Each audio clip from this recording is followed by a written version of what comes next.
Bonjour à tous les passionnés de football et bienvenue dans cette nouvelle revue de presse quotidienne. Aujourd'hui, on décortique la une explosive du journal espagnol AS.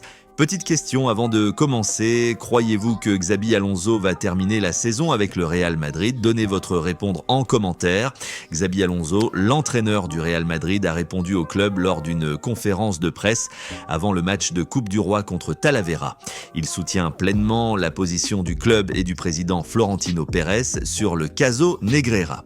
Il déclare qu'il faut s'appuyer sur l'hémérothèque pour les déclarations passées, mais que le CTA, comité technique des arbitres, doit agir. Il insiste sur le fait que, par le bien du football, il est important que la vérité soit connue, car à l'étranger, cela surprend beaucoup qu'il n'y ait aucune conséquence ni responsabilité. Ce sujet touche directement à l'intégrité du football espagnol. Le caso Negreira concerne des paiements controversés du FC Barcelona à un ancien vice-président du comité arbitral, et les déclarations de Xabi Alonso, alignées sur celles de Florentino Pérez, maintiennent la pression pour une résolution claire et une enquête approfondie, dans un contexte où le Real Madrid affronte bientôt des matchs décisifs. Kylian Mbappé remporte son procès contre le Paris Saint-Germain. Le tribunal condamne le PSG à lui verser environ 61 millions d'euros pour des salaires, primes et indemnités non payées lors de ses derniers mois au club. Cette somme inclut les vacances non prises. Pour un joueur désormais au Real Madrid, cette décision judiciaire représente une victoire financière majeure après son départ libre du PSG. Elle clôt un chapitre conflictuel et renforce la position de Mbappé, tout en impactant les finances du club parisien juste avant des échéances internationales importantes. On continue notre tour des unes espagnoles, on passe au rival catalan, le Mundo Deportivo, qui met en avant le FC Barcelone et une qualification solide en Coupe du Roi. Le FC Barcelona s'est qualifié pour les huitièmes de finale de la Coupe du Roi en battant Guadalajara 0-2. Les buts ont été marqués par Christensen et Marcus Rashford. Ter Stegen était titulaire dans les buts. Le Barça a résolu son début de match en Coupe avec une victoire à l'extérieur en s'appuyant sur une base de joueurs clés. Cette victoire permet au Barça d'avancer en phase finale de la Copa del Rey, une compétition où un faux pas peut tout faire basculer. Avec des joueurs comme Ter Stegen, Christensen et le nouveau venu Rashford qui marque, cela renforce l'équipe pour les prochains tours et maintient la dynamique positive. Aitana Bonmati, la milieu de terrain du Barça féminin, est présentée comme la grande favorite pour remporter son 3e ballon d'or consécutif. Comme indiqué, Ousmane Dembélé a déjà remporté le prix dans la catégorie masculine. Aitana domine le football féminin mondial avec ses performances exceptionnelles. Une 3e victoire consécutive au ballon d'or la placerait parmi les légendes et soulignerait la suprématie du Barça féminin sur la scène internationale. On traverse les Pyrénées pour plonger dans l'actualité française avec la une du journal L'Équipe. Le Conseil de prud'homme de Paris a condamné le Paris Saint-Germain à verser environ 61 millions d'euros à Kylian Mbappé. Cette somme correspond à des salaires, primes impayées et congés payés non versés lors des derniers mois de son contrat au PSG, avant son départ libre pour le Real Madrid en 2024. Ce verdict clôt un chapitre conflictuel majeur entre le joueur star et son ancien club après des mois de procédure. Il s'agit d'une décision judiciaire qui impacte directement les finances du PSG et marque une victoire pour Mbappé dans ce bras de fer très médiatisé. Tous les regards sont tournés vers Doha au Qatar où le Paris Saint-Germain affronte Flamengo en finale de la Coupe intercontinentale FIFA. Cette compétition va opposer le champion d'Europe au champion d'Amérique du Sud, un match chargé d'enjeux pour clôturer une année historique. La Coupe intercontinentale est une compétition annuelle organisée par la FIFA, relancée en 2024 sous ce nom pour désigner le champion du monde des clubs hors du format élargi de la Coupe du monde des clubs. Elle oppose les vainqueurs des 6 confédérations continentales dans un tournoi knock-out resserré. En 2025, le PSG, vainqueur de la Ligue des champions UEFA, est qualifié directement pour la finale. Flamengo, vainqueur de la Copa Libertadores, championnat sud-américain, a dû passer par des playoffs. Victoire 2-1 contre Cruz Azul, champion CONCACAF, puis 2-0 contre Pyramids FC, champion d'Afrique. Les autres confédérations, Asie, Océanie, ont été éliminées plus tôt. Cette compétition remplace l'ancienne Coupe du Monde des clubs de décembre et vise à couronner un champion intercontinental annuel. Pour le PSG, une victoire signifierait un 6e trophée en 2025. Après Trophée des champions, Ligue 1, Coupe de France, Ligue des champions et Supercoupe d'Europe. Un exploit rare réalisé seulement par le Barça en 2009 et le Bayern en 2020. La finale se joue ce mercredi 17 décembre 2025 au stade Hamad Bin Ali à Doha, au Qatar. Coup d'envoi à 18h heure française, 20h locale. On change de pays, mais la passion reste la même. On file direction l'Italie pour découvrir la couverture du Corriere dello Sport. Le journal annonce un match décisif samedi entre la Juventus et la Roma. La Roma, après avoir concédé seulement 8 buts en défense, veut détacher Lucio, probablement Lorenzo Pellegrini ou un autre leader, et attend le retour de Zirkzee. L'exploit de la Roma peut bouleverser la course au Scudetto et à la Ligue des Champions.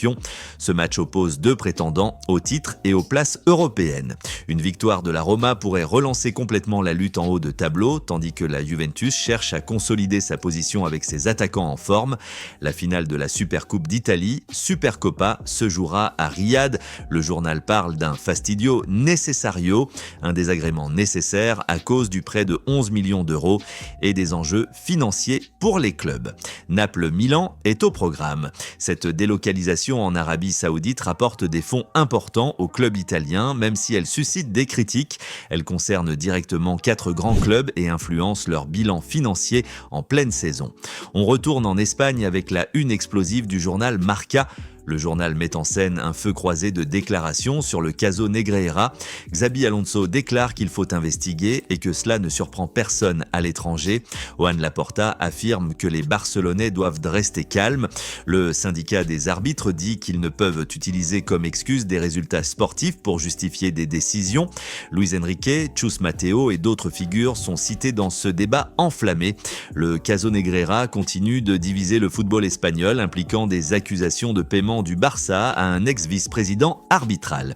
Ces échanges publics entre entraîneurs, dirigeants et instances maintiennent la pression sur la transparence et l'intégrité de la Liga. Hier, à Doha au Qatar, Ousmane Dembélé a été sacré The Best FIFA Men's Player de l'année lors de la cérémonie des FIFA The Best Awards.